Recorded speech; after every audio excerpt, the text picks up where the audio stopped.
Are you fed up trying to farm creepers? Does this keep happening to you? Yes, that was full of TNT. Okay, we'll now approach Jeffrey in an actual survival world. This was built on the server, but it's now a single player. We have two spawning towers, a big one and a little one. There are a total of 16 spawning pads. I'll show you them in a second. Here is the output.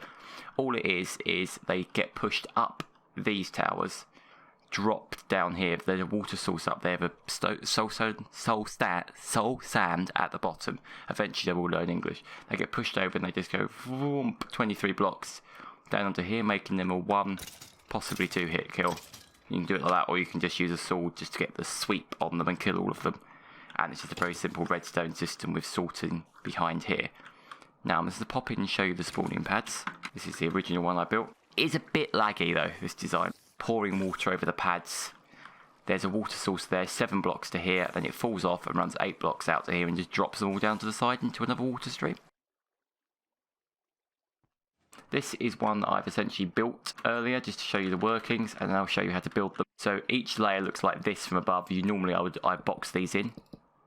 So there's a Athonian hopper clock below that just will activate these, like, as I open them up.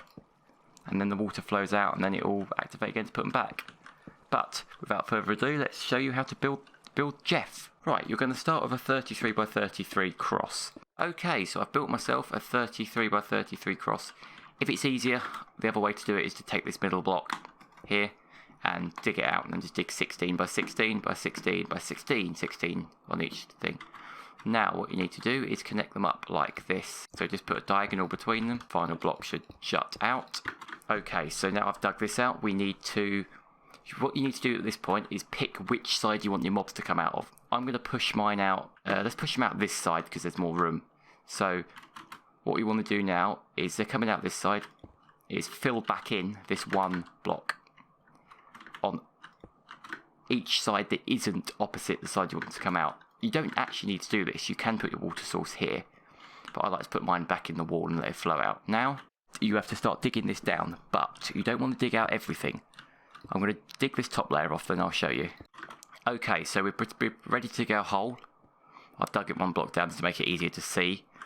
What I would recommend doing to begin with is making sure you do not build on these outer blocks, because this is where your water needs to go, so I tend to just dig them in another one. You need to obviously leave enough to make the water flow, so it's 1, 2, 1, 2. Apart from at the corners, on the edges, you want to go like a little loop round. Okay, so you've dug your outer trench. You're ready to start digging the middle hole, central hole, to put spawning pads in. Let me just quickly show you what you want to do. To be careful, you want to make sure you can dig out the whole hole. I have done that before, but you will regret it in survival. You'll regret it in creative actually, because it still takes time.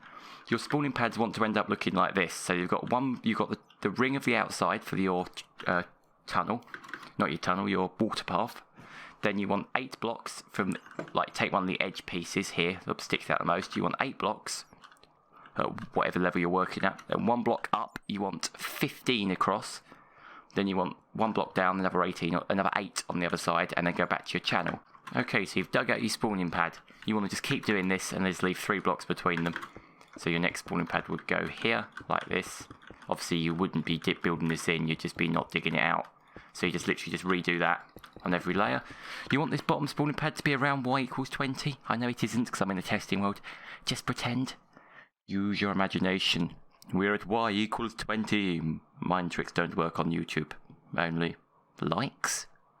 I don't know. Okay, so imagine you've built in all your spawning pads. Now, I would personally leave the water till last. I always put water into anything with redstone last because it's so easy to wash your redstone away. So what you want to do now is you want to find your central block. There we go, that one. Dig down a couple of blocks and then build yourself a big room. I went to 11 by 9 last time I did this, which works okay. That's easy to get around, so I'm going to do the same thing here. Okay, so here we go, ready to do the redstone. Please ignore the fact the top layer is built in. This is because I've lost the previous recording because I'm an idiot, so I'm doing it again. Okay, first things first, what do we need? 2 hoppers, 2 redstone blocks, 2 redstone comparators, 13 redstone dust, 2 sticky pistons. Don't know why I've got 4, because I'm an idiot.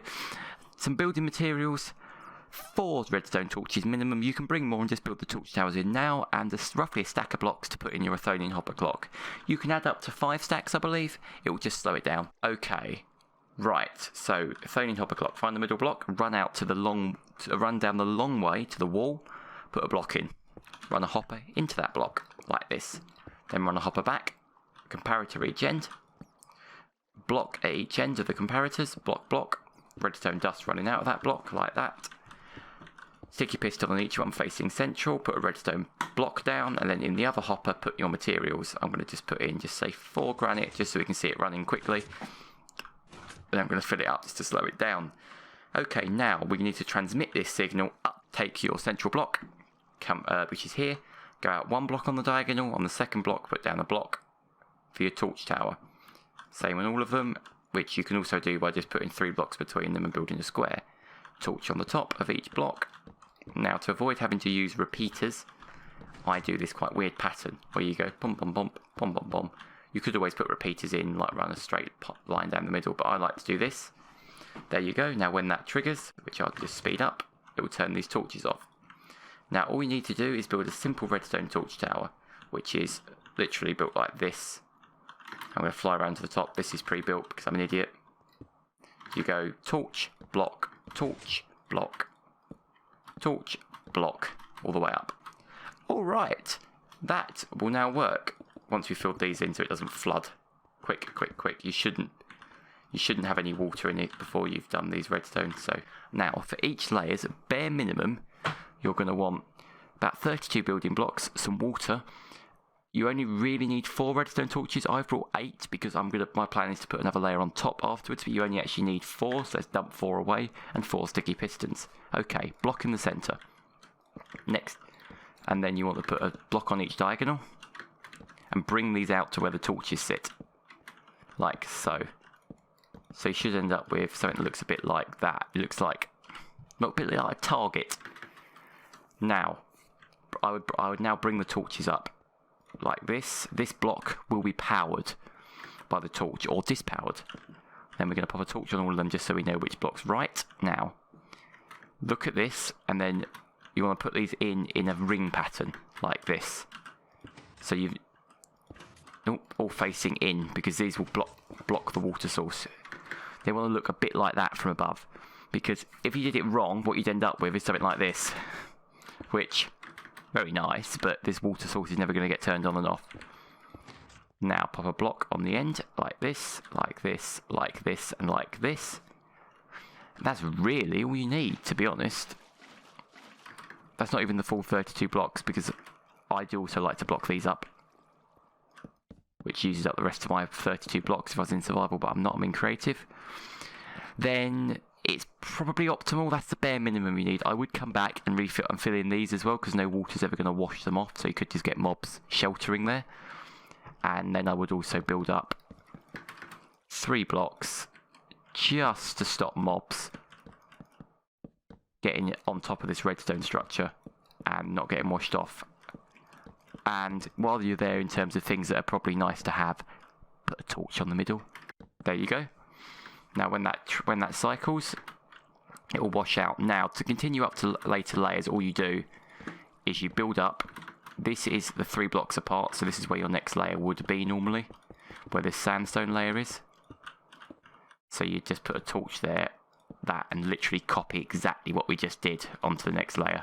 You can have as many layers as you like. You do want quite a few layers, because I don't think I've mentioned drop rates yet, because I'm an idiot.